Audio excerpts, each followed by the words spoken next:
दर्शक हो नमस्कार, शुभ सकाळ। आज 27 सप्टेंबर रोजी सकाळी 6 वाजताची उजनी अपडेट आपण या व्हिडिओच्या माध्यमातून पाहणार आहोत। खरं तर परतीच्या पावसानं जोर धरल्यानं धरण पाणलोट क्षेत्रामध्ये तसेच घाटमाथ्यावरती जो काही पाऊस पडला आहे त्यामुळे दौंडची आवक आहे ती दौंडची आवक वाढायला सुरुवात झाली आहे।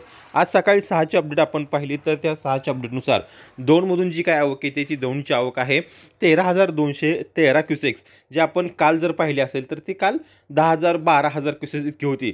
मात्र ती काल आवक वाढली आहे, त्यामुळे उजनी धरणातून जो काही विसर्ग सोडला जातो त्यामध्ये सातत्य आहे।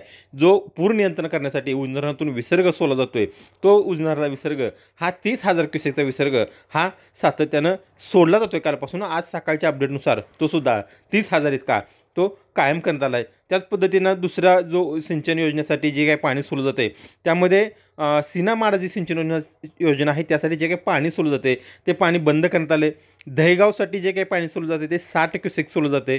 बोगद्यासाठी 40 क्युसेक सोडलं जाते। मेन कॅनॉलसाठी जे आहे ते 1300 क्युसेक्स पाणी सोडलं जाते आणि वीज निर्मितीसाठी 1600 क्युसेक्स पाणी सोडलं जाते।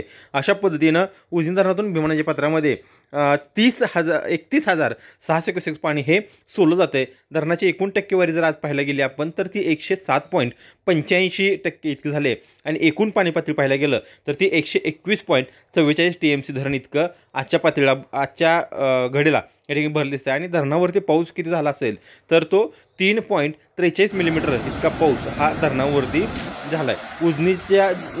उजनीमधून जे काही पाणी सोडलं जाते त्यामध्ये जर दौंडची आवक पुन्हा वाढली आणखी कदाचित तर मात्र यामध्ये वाढ करण्यात येऊ शकते, कारण परतीचा पाऊस आणखी आजचा उद्या दिवस सांगितला आहे। त्यामुळे कदाचित दौंडची आवक पुन्हा वाढली तर मात्र उजनीतून विसर्ग कदाचित वाढवला जाऊ शकतो। जे काही अपडेट आहेत पाणी सोडले गेलं असेल किंवा कमी केलं असेल, दौंडची आवक वाढली असेल कमी केली असेल तर ती अपडेट आम्ही तुम्हाला आमच्या या व्हिडिओच्या माध्यमातून तुमच्यापर्यंत पोहोचवण्याचा नक्की प्रयत्न करू।